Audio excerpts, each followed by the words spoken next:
Order. Order.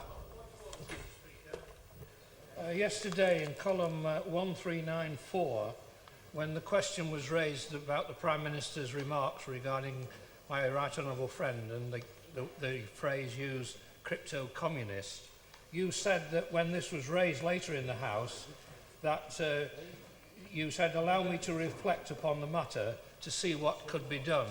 I want to ask, have you had any word from the Prime Minister withdrawing those remarks? Well, I haven't, in fact, had a word from the Prime Minister, but I have reflected upon the matter because I said that I would. I discover that there has been a specific ruling on this point. On the 5th of May 1948, the Speaker ruled that it was not out of order for one honourable member to refer to another as a crypto-communist. He did, however, deprecate personalised attacks. As I remarked when this matter was first raised, it appeared to me that the Leader of the Opposition was rather amused rather than offended by what he said, and I have to say that I did take the precaution of seeing the action replay on television this morning. I think that perhaps we should leave the matter there, but could I say, well, no. No, I haven't finished yet.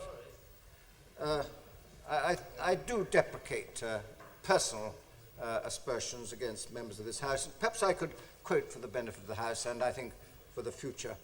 Erskine May on page 380. Good temper and moderation are the characteristics of parliamentary language. Parliamentary language is never more desirable than when a member is canvassing the opinions and the conduct of his opponents in debate. Yes. It's pretty well known that in this House people do make comments about others, and on occasions people get penalised for making those remarks. I referred to them yesterday when I was thrown out of the House for calling Dr. Death a pompous sod.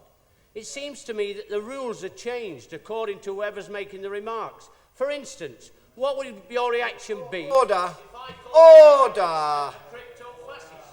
Order. What's your reaction to that? Well, Is that in Erskine, mate? Well, will the honourable gentleman just sit down? I refer him to the precedents on this matter, and if you look up Hansard of the 5th of May 1948, he will see the exchanges that took place on that. Well, let me say this, that I think that times have changed since 1948, and I repeat again, the order.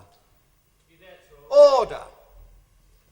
I draw the honourable member's attention, the whole House attention, to what I have just said in that excerpt from Erskine May. We should not cast aspersions, personal aspersions on each other, and I deprecated. If I had heard that remark yesterday, and I have to confess, and those members who listened to the action replay on television this morning will have noted there was a great deal of noise, and the microphones amplify noise coming from the back benches on either side. And it is not always possible in the chair to hear remarks which are made very frequently in a rather softer voice. Speaker, for that, the remarks that you've made, but I think it might be to the benefit of the House if the Prime Minister, if she now reads what has been said in the House, and I see that the Deputy Prime Minister is present, she might therefore reconsider those remarks and let the House know accordingly. I'm sure that the matter will be drawn to her attention. Yes, Mr. Hughes. 2 days ago, you will recall, I raised a point of order with you because my name had been added in error to a number of early day motions, including number 1398, Massacre in Jerusalem.